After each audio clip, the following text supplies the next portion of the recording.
El aire del desierto, incluso dentro de los muros del templo, olía a arena fría y a eternidad. Amara inhaló profundamente, sintiendo el aroma de los aceites de jazmín y mirra con los que las sacerdotisas habían ungido su piel durante horas. Cada centímetro de su cuerpo era un lienzo sagrado, preparado no para el placer, sino para el sacrificio.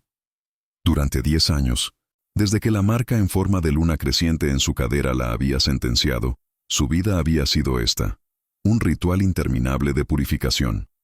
No era una mujer, era la ofrenda, un recipiente destinado a asegurar la prosperidad de un pueblo que la había vendido por unas cuantas cosechas.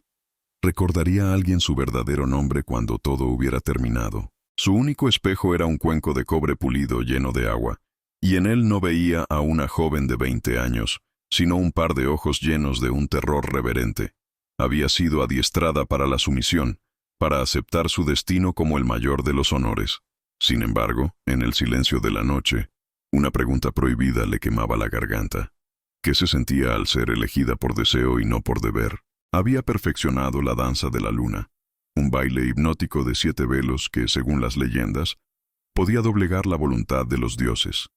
Pero, ¿podría doblegar el corazón de un hombre al que nunca había visto? ¿Un jeque del que se decía que era tan frío y moderno como el acero de sus rascacielos? Las sacerdotisas susurraban que su virginidad era la llave de la magia, el sello de su valor. La habían protegido con un celo fanático, aislándola de cualquier mirada masculina, de cualquier palabra que no fuera una oración. Su cuerpo era un tesoro del reino, pero no le pertenecía al desierto, a la luna y, esa noche, al jeque Khalid al-Jamil. La idea de su toque la hacía temblar no de anticipación, sino de un miedo helado.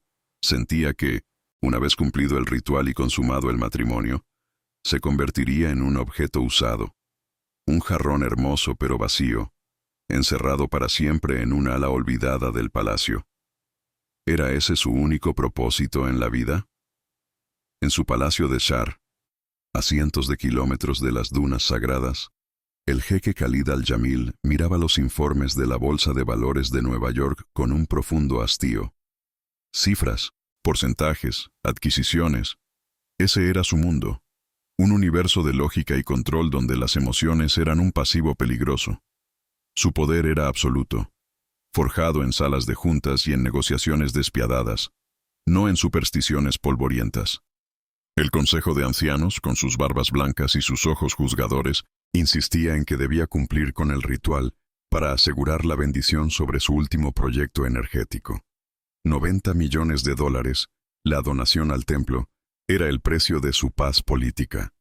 Un precio ridículo por una farsa. Su ayudante, un hombre nervioso llamado Faris, entró en el despacho con una reverencia.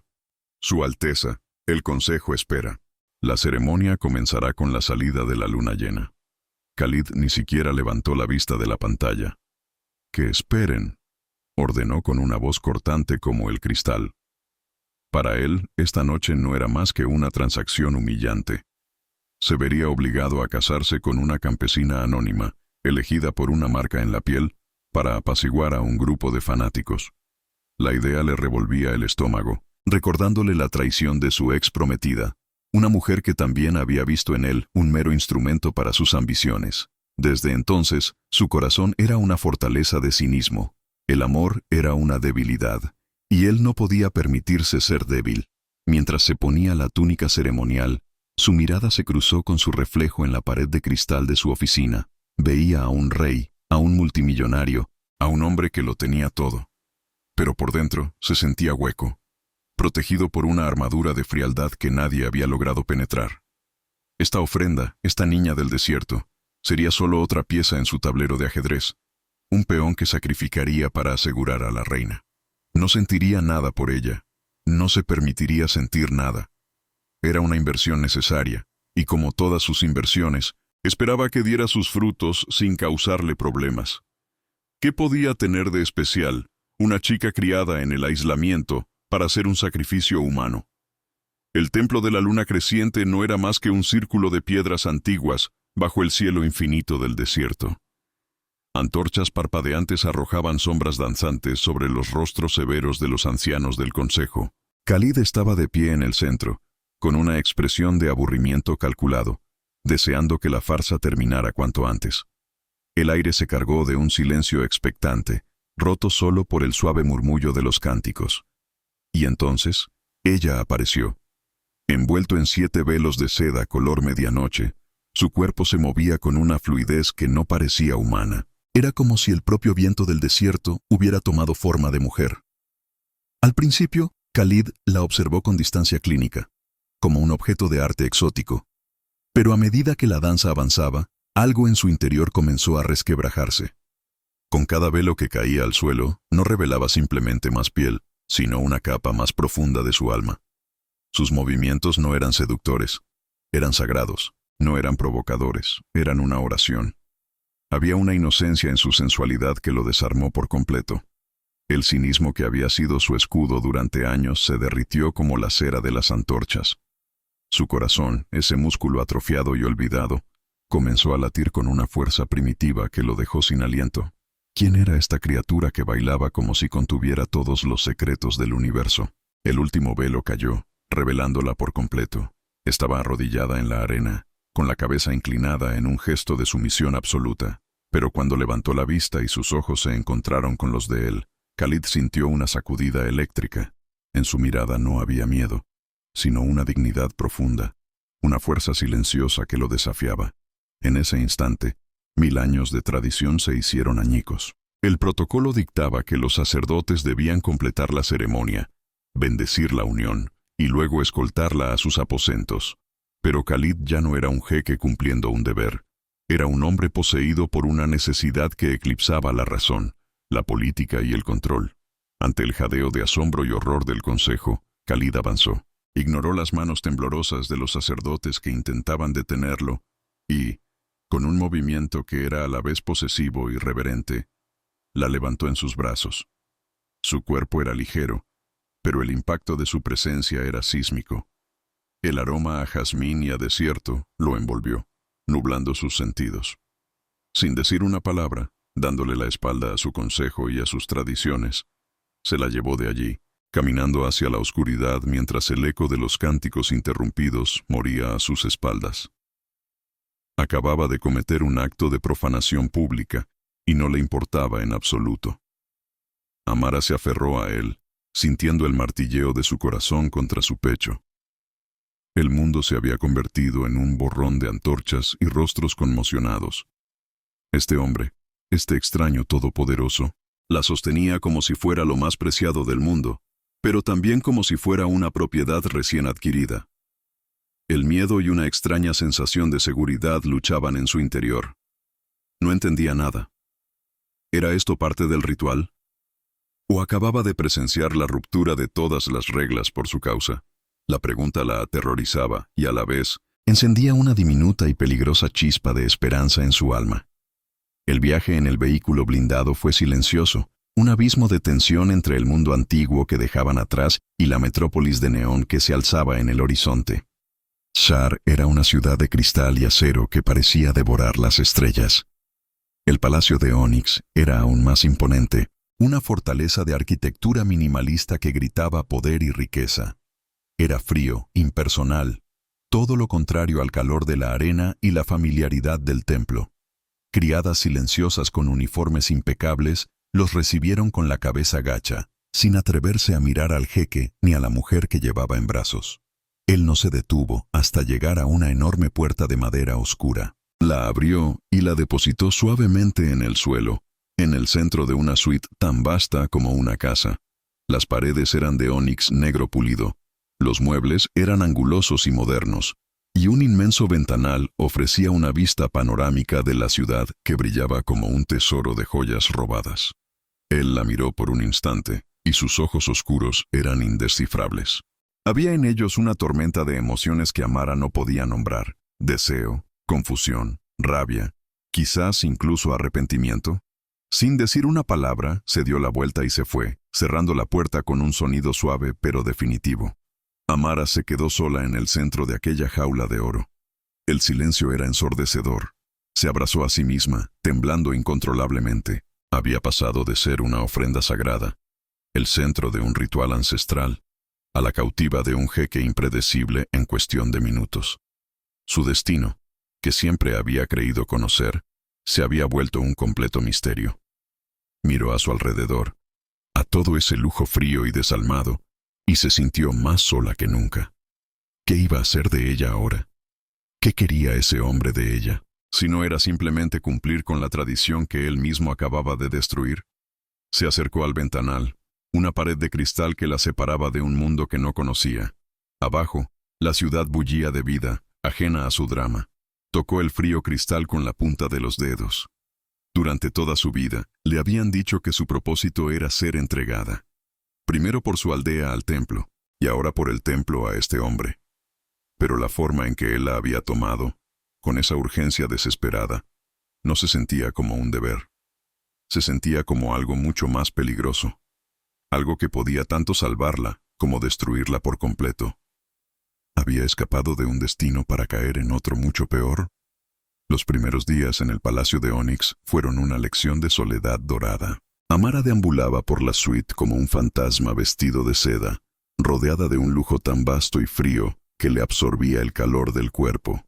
Las doncellas se movían a su alrededor con una eficiencia silenciosa, sirviéndole platos exóticos que no sabía nombrar, y vistiéndola con ropas que parecían diseñadas para una muñeca de exposición, no para una mujer de carne y hueso.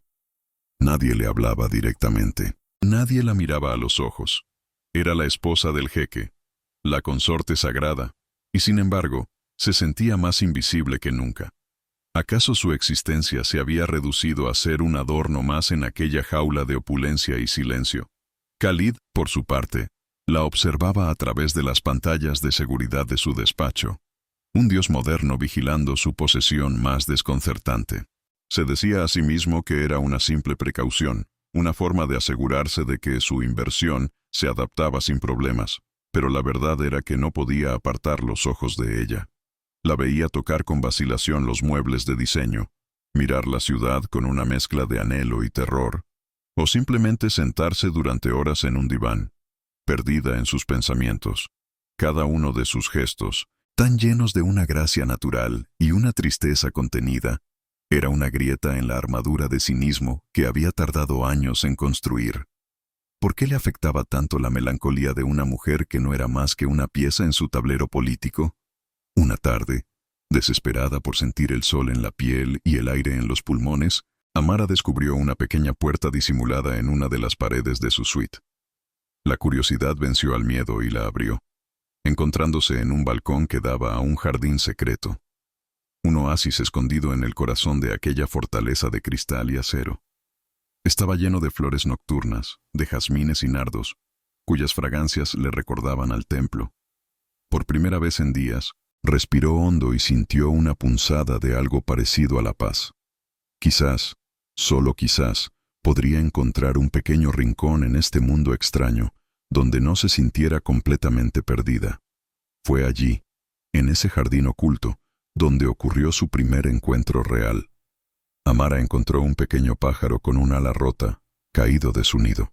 Con la delicadeza que le habían enseñado las sacerdotisas al tratar las ofrendas sagradas, lo acunó en sus manos, susurrándole palabras de consuelo en el antiguo dialecto de su aldea.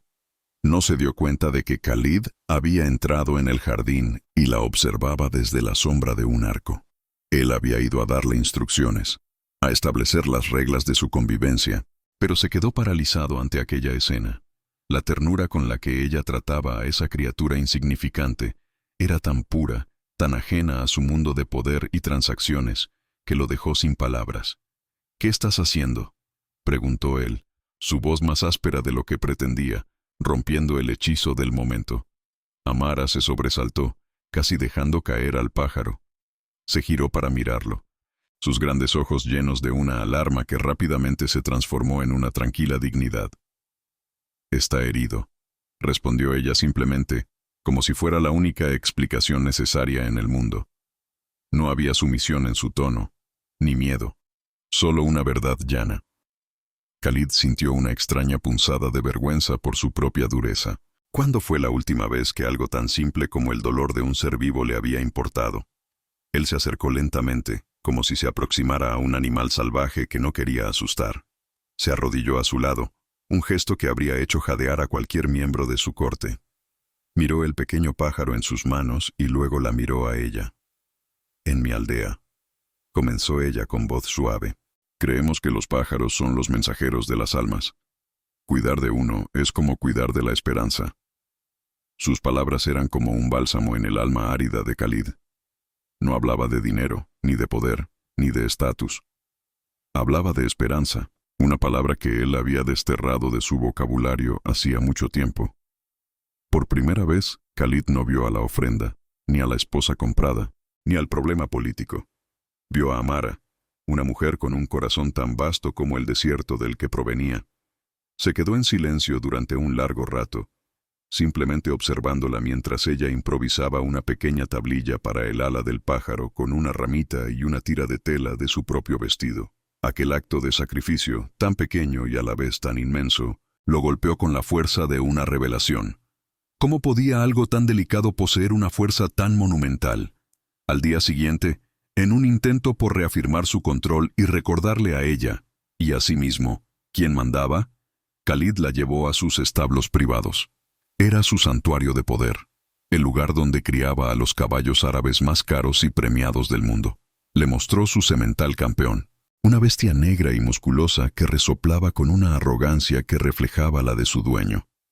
«Este caballo vale más que el presupuesto de algunas naciones», dijo él, esperando impresionarla, esperando ver en sus ojos la misma codicia que veía en los de todos los demás. Pero Amara apenas miró al campeón. Sus ojos se sintieron atraídos por un corral apartado, donde un potro joven y asustadizo se encogía en un rincón, temblando ante el ruido y la conmoción. Ignorando por completo al jeque y a su exhibición de riqueza, caminó directamente hacia el potro. Se movía con la misma gracia fluida de su danza, una calma que parecía irradiar de ella y afectar a todo lo que la rodeaba. El personal del establo contuvo la respiración, esperando que el jeque estallara de furia ante tal afrenta. En lugar de enfadarse, Khalid se quedó mudo, fascinado. Observó cómo ella se arrodillaba fuera del corral, sin intentar entrar, y comenzaba a tararear una melodía baja y antigua, una canción de cuna de las dunas. El potro levantó la cabeza, sus orejas girando hacia el sonido. Lentamente, con una vacilación que reflejaba el propio corazón herido de Khalid, el animal se acercó a los barrotes, estirando el cuello hasta que su hocico rozó los dedos que ella le ofrecía. Amara no lo acarició, simplemente le permitió sentir su presencia, su calor, su ausencia de amenaza. En ese momento, Khalid comprendió que el poder de ella era de una naturaleza completamente diferente a la suya. Él dominaba con la fuerza, el dinero y el miedo. Ella, en cambio, conquistaba con la gentileza, la empatía y una paciencia infinita. Vio en la interacción entre la mujer y el potro un reflejo de su propia dinámica.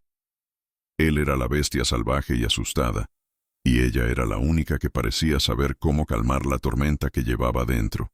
La idea lo aterrorizó y lo sedujo a partes iguales, una dualidad peligrosa que amenazaba con derribar todas sus defensas.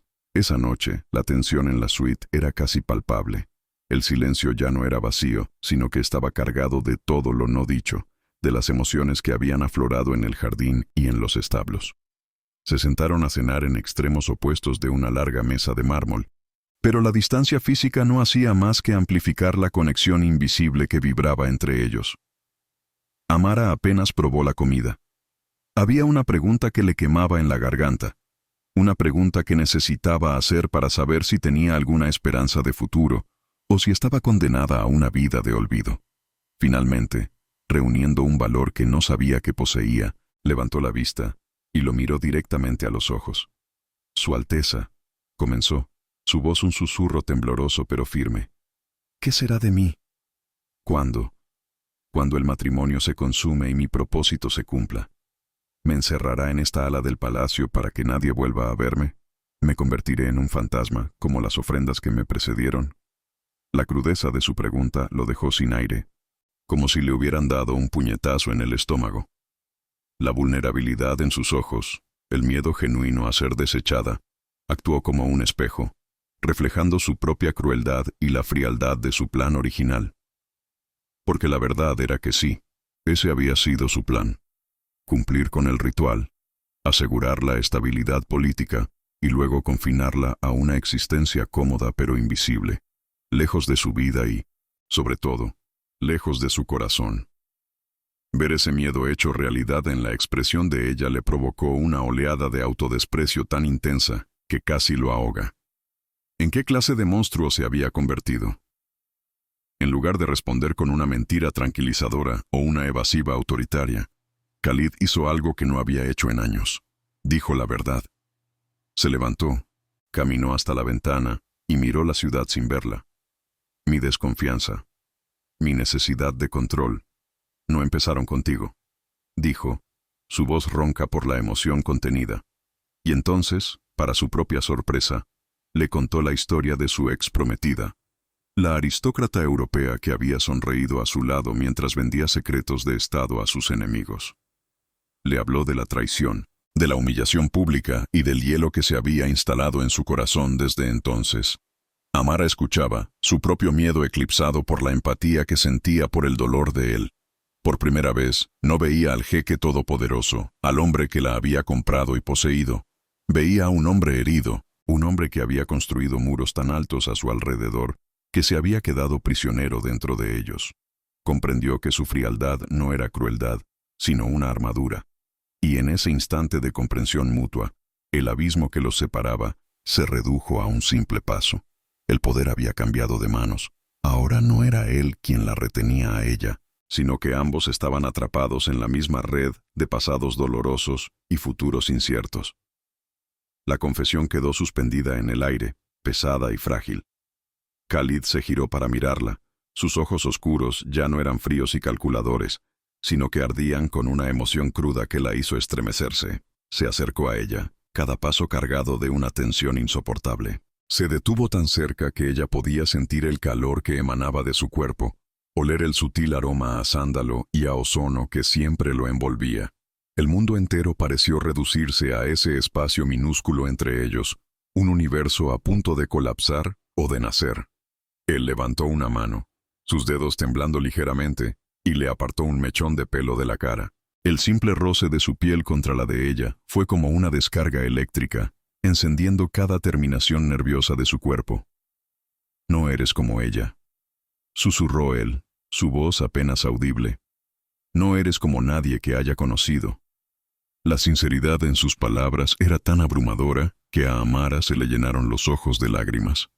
Eran las primeras lágrimas que derramaba no por miedo o por soledad, sino por la conmoción de ser vista, de ser reconocida como única. La llevó de la mano hacia el balcón, el mismo que daba al jardín secreto.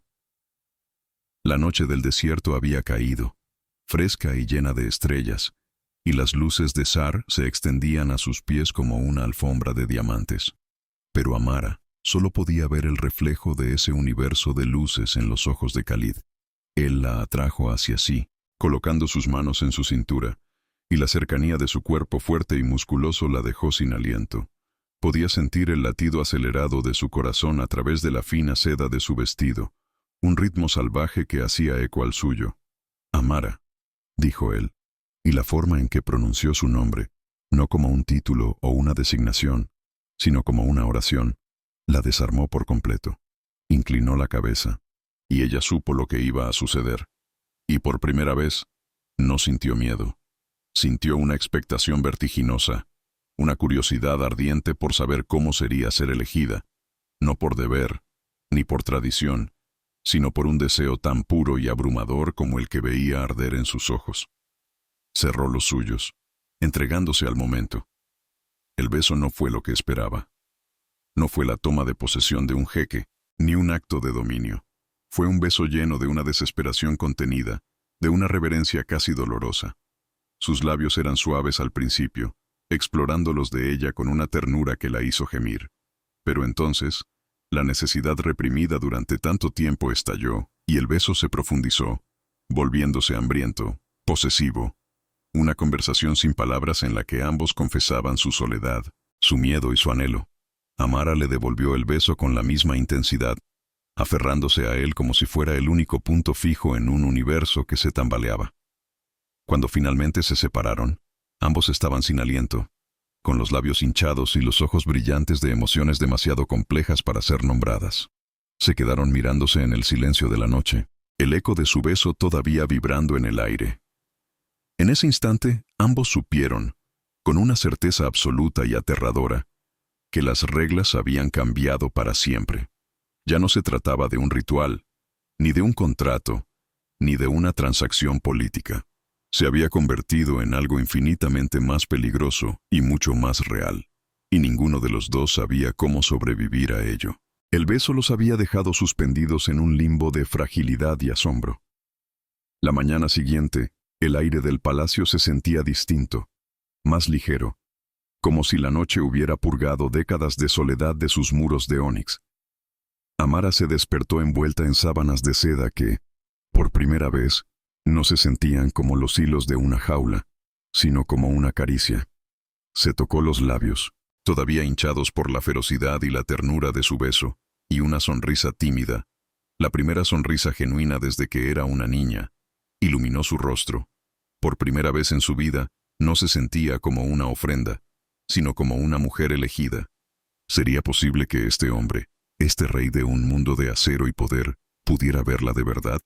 Khalid, por su parte, se despertó mucho antes del amanecer, con el corazón martilleándole en el pecho con una violencia que lo asustó.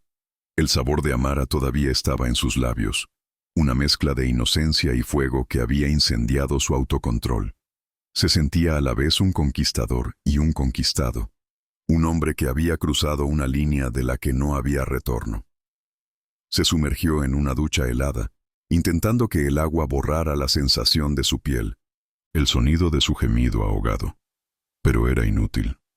La imagen de sus ojos cerrándose en un acto de entrega total se había grabado a fuego en su mente, amenazando con derretir la armadura que tanto le había costado forjar. ¿Cómo iba a gobernar un reino si no podía gobernarse a sí mismo? Los días que siguieron fueron un baile tentativo alrededor de un fuego que ambos temían y anhelaban. Compartieron comidas en silencio, pero la distancia entre ellos en la larga mesa se acortaba cada día un poco más, hasta que una noche cenaron uno al lado del otro, sus rodillas rozándose accidentalmente, enviando una corriente eléctrica que los dejó a ambos sin aliento. Él le trajo un libro con imágenes de estrellas, recordando su fascinación por el cielo nocturno. Ella le dejó una flor de jazmín de su jardín secreto en su escritorio. Eran gestos pequeños, insignificantes para el mundo, pero para ellos eran el lenguaje de un nuevo universo que estaban construyendo juntos. Amara empezó a permitirse la más peligrosa de las emociones, la esperanza. Pero en las sombras del poder, la esperanza es a menudo el cebo de la traición. Tariq, un primo lejano de Khalid y miembro influyente del Consejo de Ancianos, observaba la transformación del jeque con una mezcla de desprecio y oportunidad. Siempre había resentido el enfoque moderno y occidental de Khalid, y ahora veía su fascinación por la niña del desierto como la grieta perfecta en su armadura.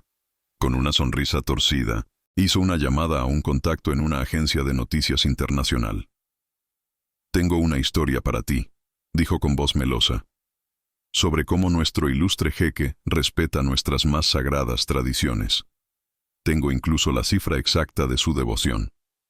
Amara estaba sola en la suite, disfrutando de la quietud de la tarde. Una de las doncellas había dejado una tableta sobre una mesa de centro, un dispositivo que ella apenas sabía usar, pero que la fascinaba como una ventana a un mundo del que había estado aislada toda su vida. Con dedos curiosos, la encendió. La pantalla se iluminó con imágenes y titulares de todo el mundo.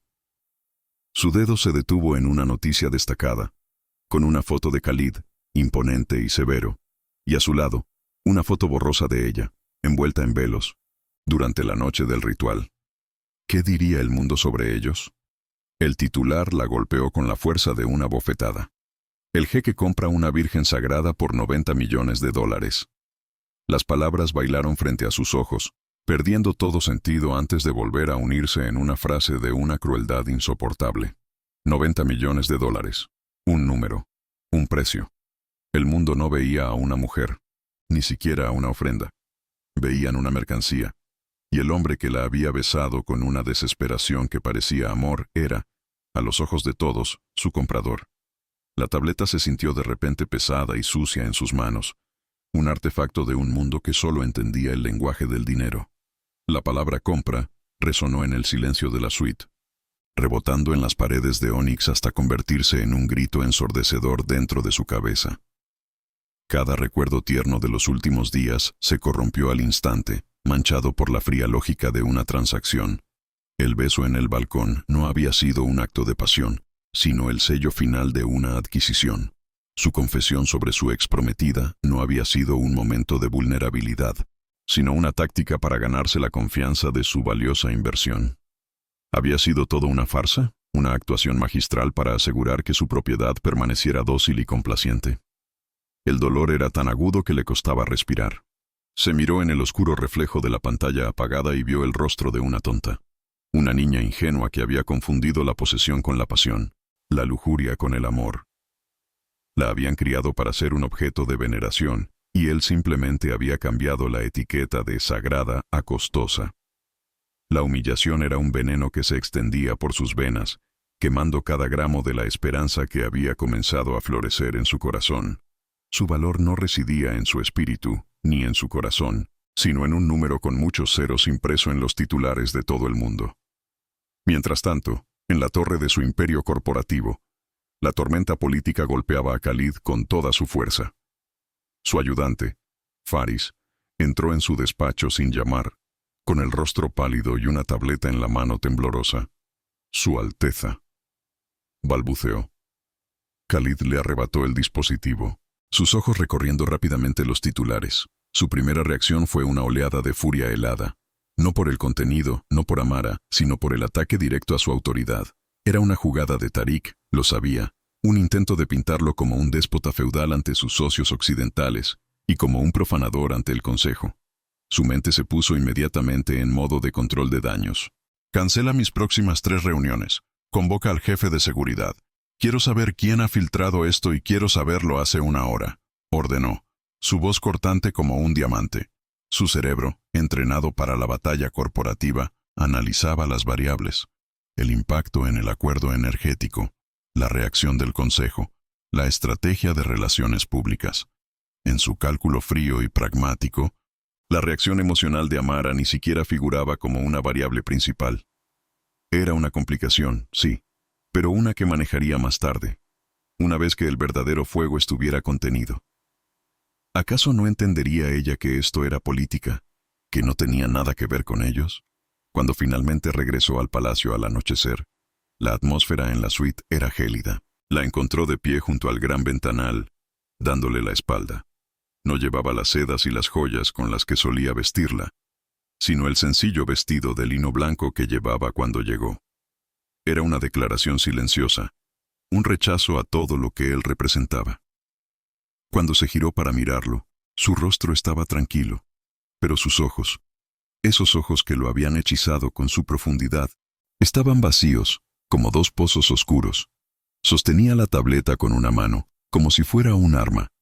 «¿Es esto cierto?», preguntó, su voz tan frágil y a la vez tan afilada como un trozo de cristal roto. Toda la presión del día, las llamadas furiosas, las acusaciones veladas, la amenaza a su imperio, se estrelló contra él en ese momento.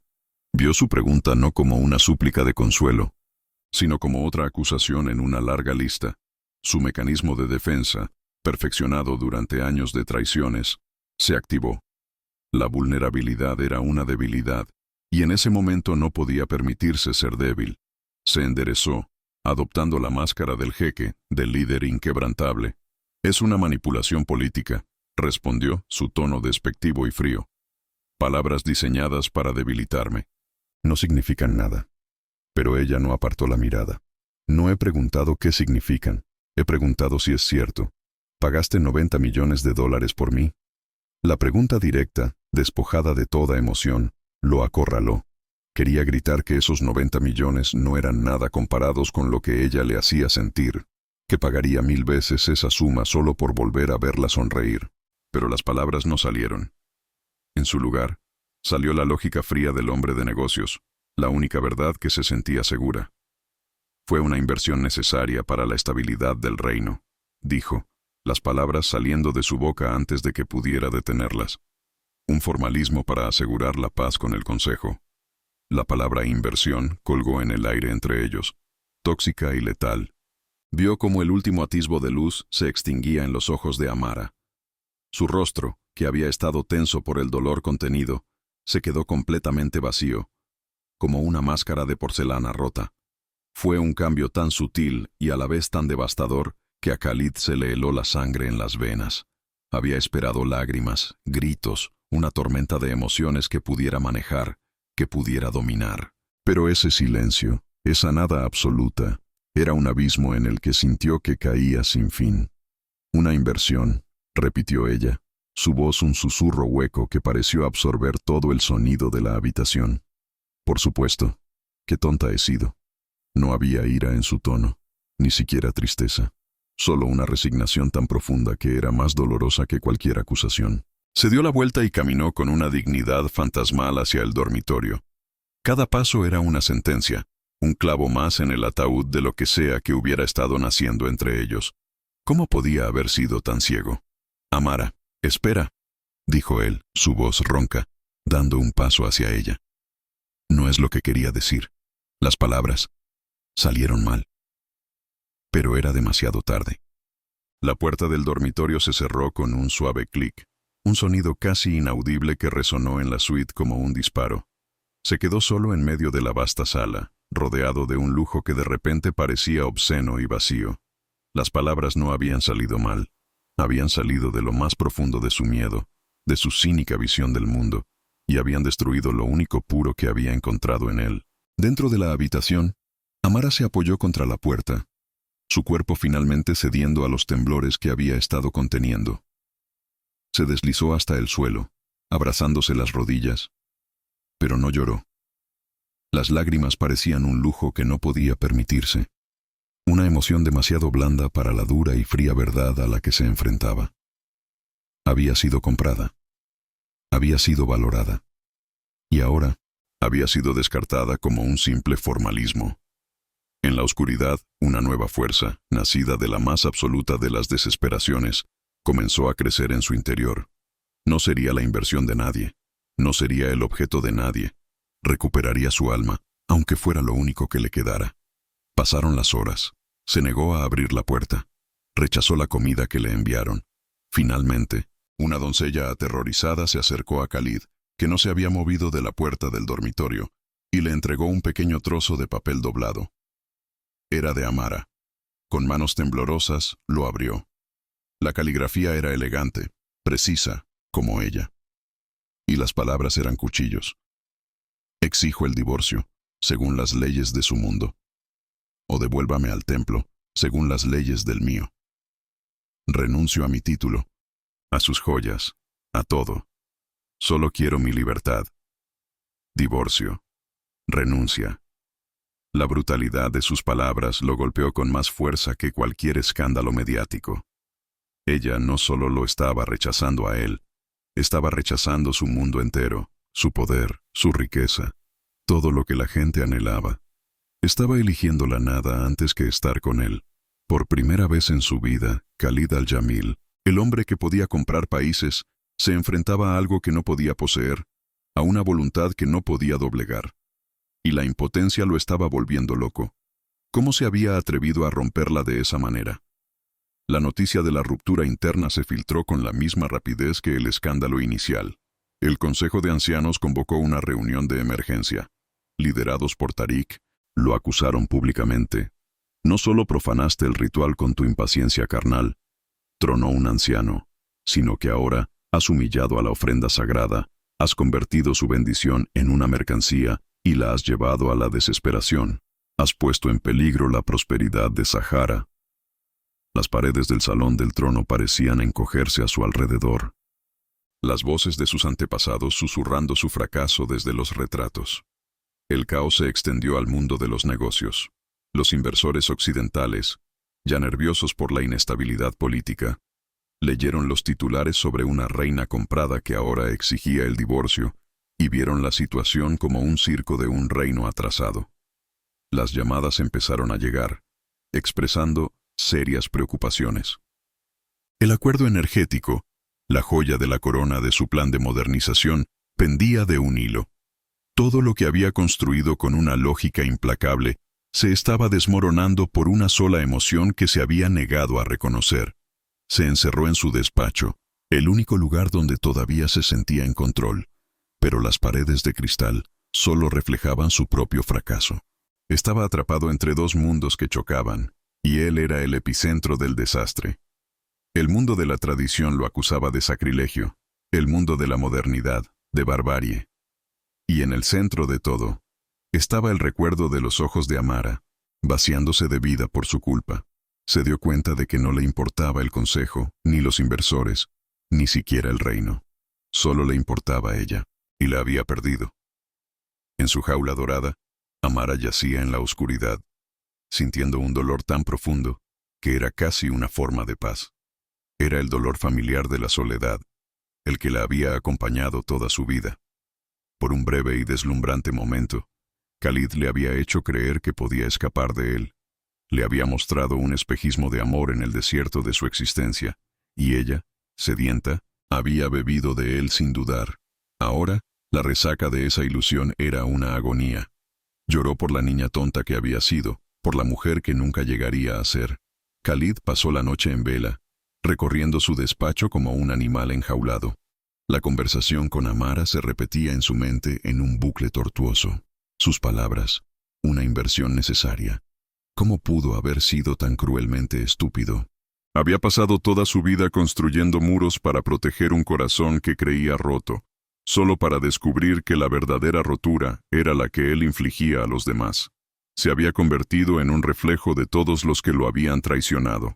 Alguien que veía a las personas como piezas de un juego, como activos o pasivos en un balance general. Se detuvo frente a la pared de cristal que daba a la ciudad. Su creación. Las luces parpadeaban abajo, un testamento de su poder y su visión. Pero en el reflejo, no vio a un rey, vio a un cobarde. Un hombre tan aterrorizado por la posibilidad del dolor que había aplastado la cosa más hermosa que jamás había tenido. La rabia contra sí mismo era un ácido que le quemaba por dentro, una furia impotente que necesitaba una salida. Con un rugido de pura angustia, barrió con el brazo todo lo que había sobre su escritorio. Papeles, monitores, premios. Todo se estrelló contra el suelo en una cacofonía de destrucción. Agarró un pesado vaso de cristal, con la intención de lanzarlo contra la pared, pero su mano se detuvo a medio camino. Apretó el puño, la presión aumentando, la necesidad de sentir un dolor físico que pudiera eclipsar el tormento de su alma, hasta que el cristal se hizo añicos en su mano, incrustándose en su carne. Miró su mano, la sangre brotando de los cortes, goteando sobre la alfombra persa de valor incalculable.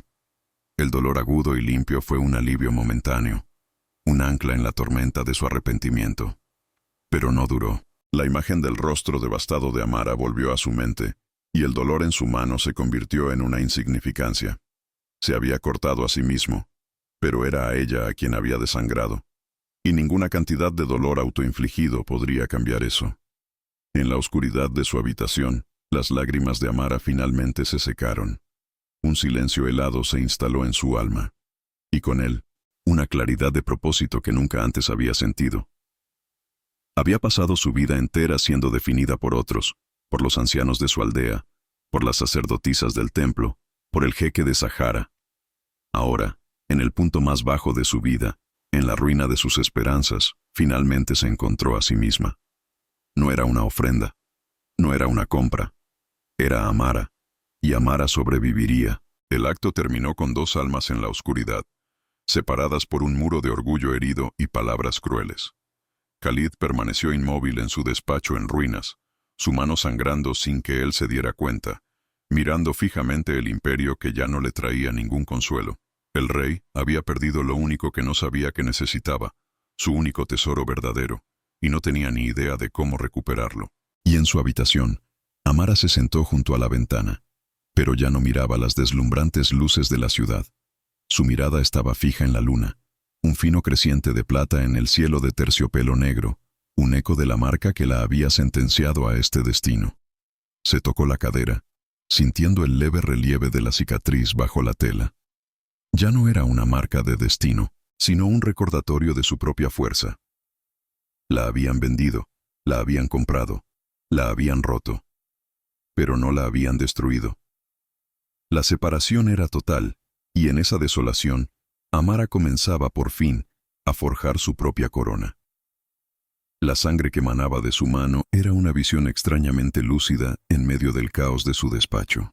Cada gota carmesí que caía sobre los informes de mercado y los contratos rotos era un reflejo del dolor que le había infligido a Amara. No era su propio dolor lo que sentía al mirar los fragmentos de cristal incrustados en su piel, sino el eco de la devastación en sus ojos cuando pronunció aquella palabra fría y corporativa, inversión. El dolor físico era un ancla, un castigo merecido, pero sabía que era insignificante comparado con la herida que había abierto en el alma de ella. ¿Cómo podía un hombre que controlaba naciones ser tan torpe con el único corazón que le importaba?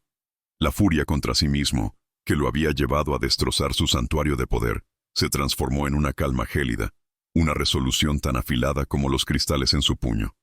El juego había terminado.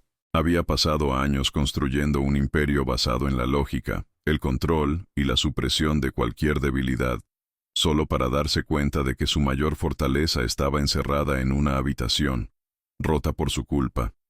Ya no se trataba de ganar una batalla política o de salvar un acuerdo energético.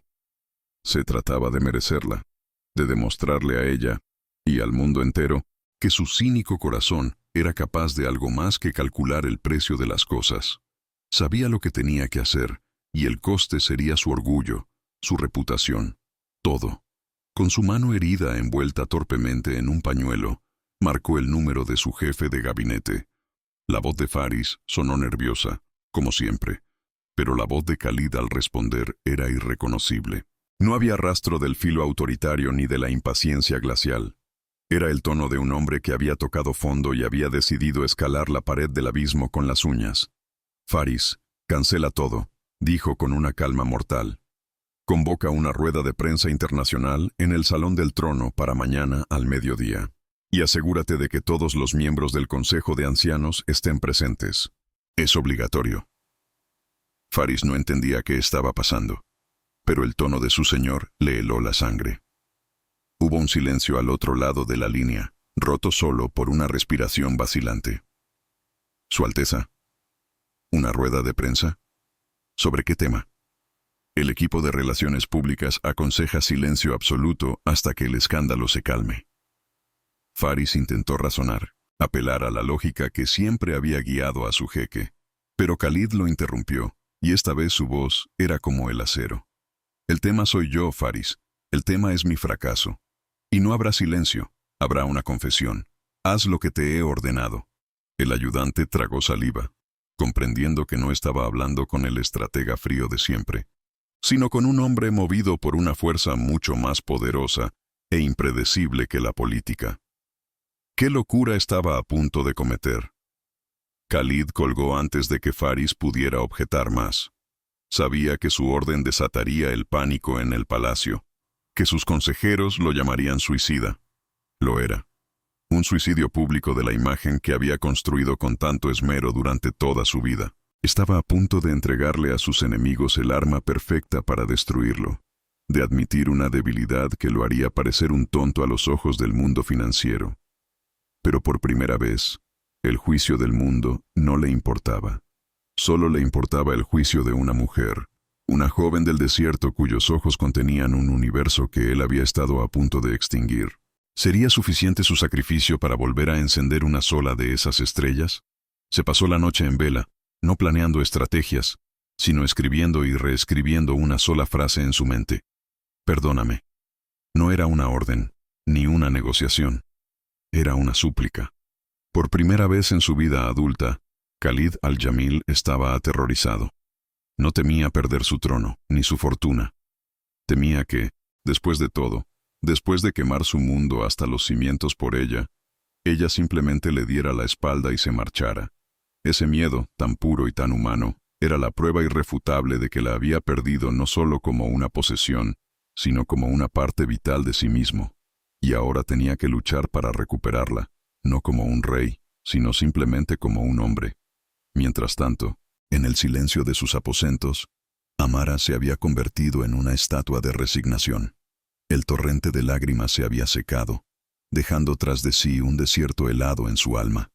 Ya no sentía el dolor agudo de la traición, sino una calma vacía, la aceptación de una verdad que siempre había sospechado. Estaba sola. Había sobrevivido a la orfandad, a la pobreza, a 10 años de aislamiento en el templo. Sobreviviría a esto. Sobreviviría a él. El amor había sido un espejismo hermoso y cruel, pero el desierto le había enseñado a no morir de sed por visiones que no eran reales. ¿No era esa la lección final que debía aprender? Rechazó cada plato que le llevaron, cada súplica de las doncellas. Su ayuno no era un acto de desesperación, sino de purificación. Con cada hora que pasaba, se despojaba de una capa de la mujer en la que él la había convertido. La consorte vestida de seda, la dueña de joyas que no tenían significado. Se sentía más ella misma en la simple túnica de lino blanco, la misma con la que había llegado.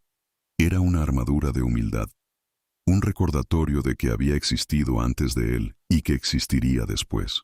Su silencio se convirtió en su poder, una muralla que nadie en aquel palacio de oro y mentiras sabía cómo escalar. ¿Se daría cuenta él de que su jaula ya no tenía prisionera?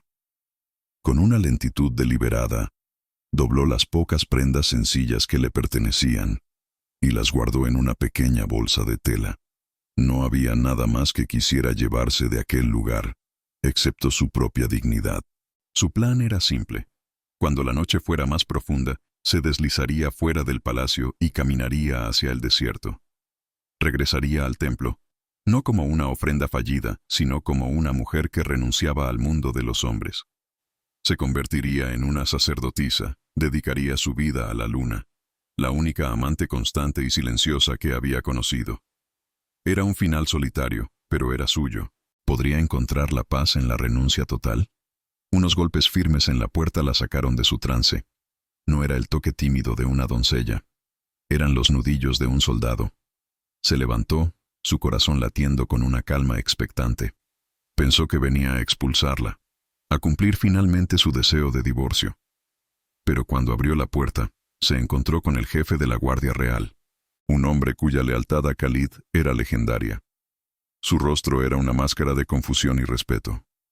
«Señora», dijo, inclinando la cabeza. «Su Alteza el Jeque solicita su presencia en el Salón del Trono en 1 hora». La formalidad de la petición era desconcertante. La primera reacción de Amara fue una risa amarga y silenciosa. El Salón del Trono, el epicentro de su poder, el escenario de sus negociaciones y decretos. ¿Qué nueva humillación pública había ideado para ella?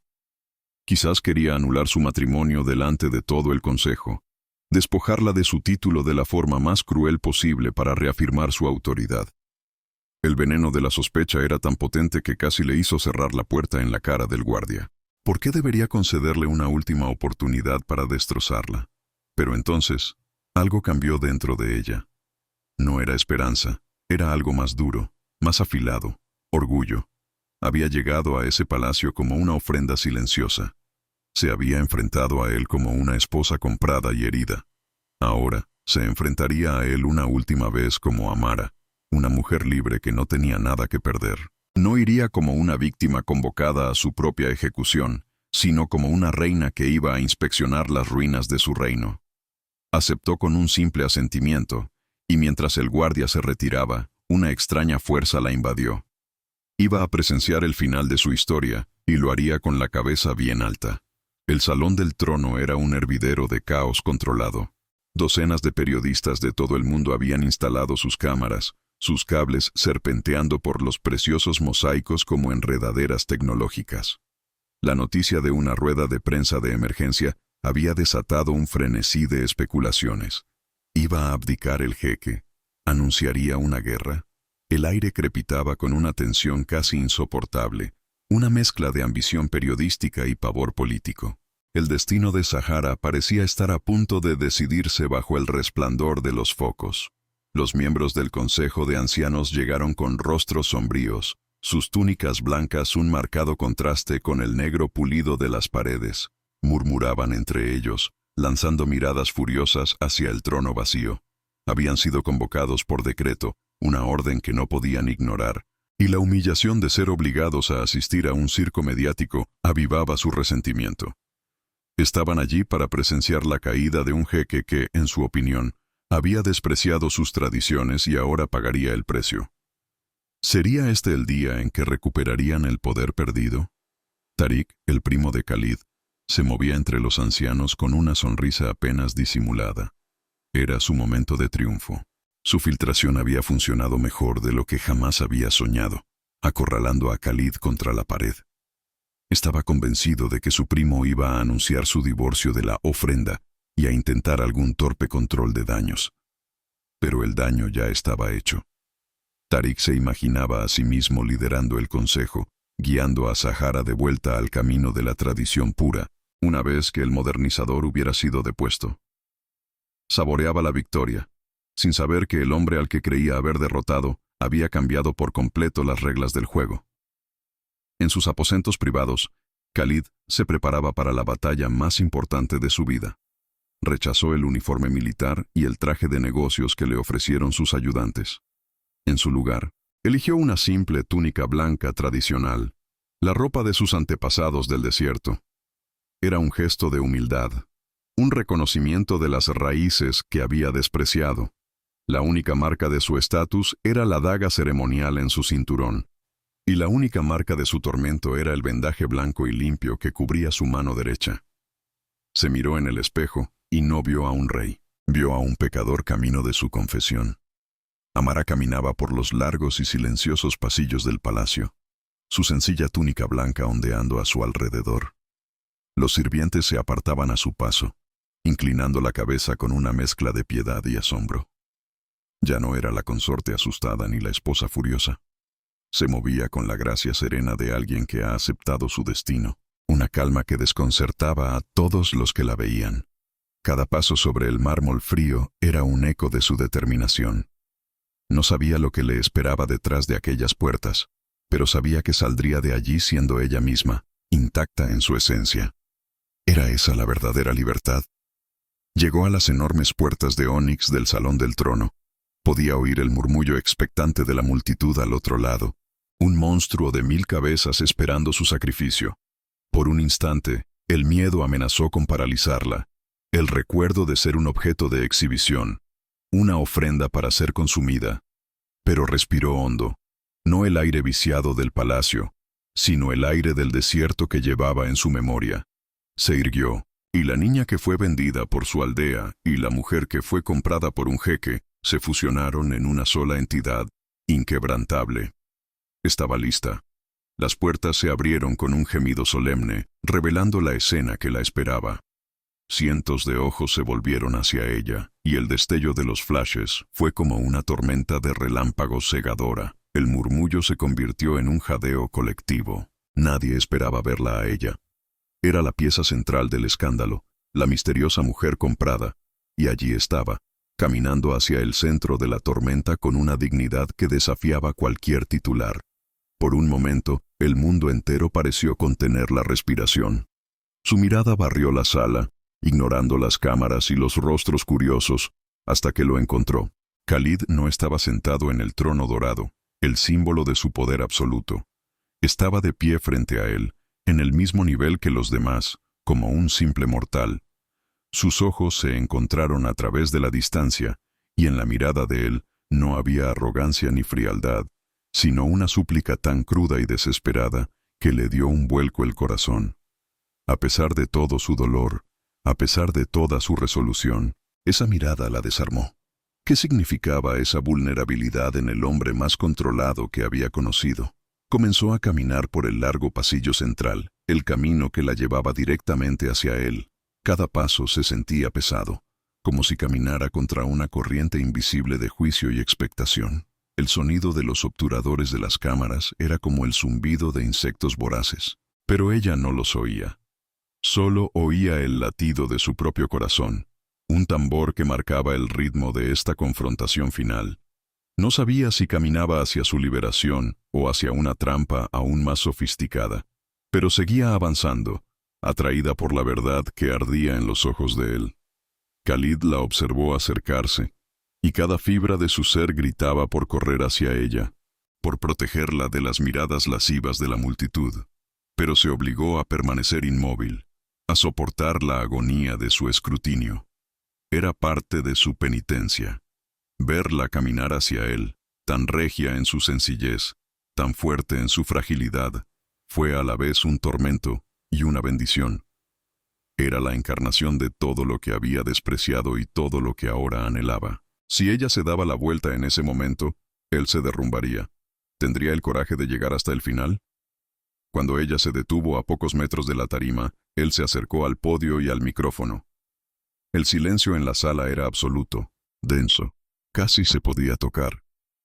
Se aclaró la garganta, y el simple sonido pareció un trueno. Buscó sus ojos una última vez, encontrando en ellos el ancla que necesitaba. «He convocado a la prensa mundial y al honorable consejo», comenzó, su voz sorprendentemente firme, «para corregir una grave injusticia».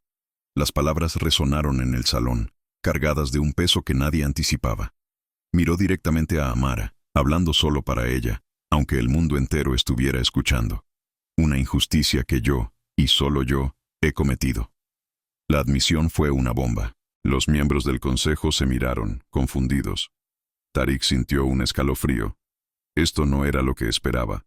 Khalid no estaba culpando a la prensa, ni a sus enemigos. Se estaba culpando a sí mismo.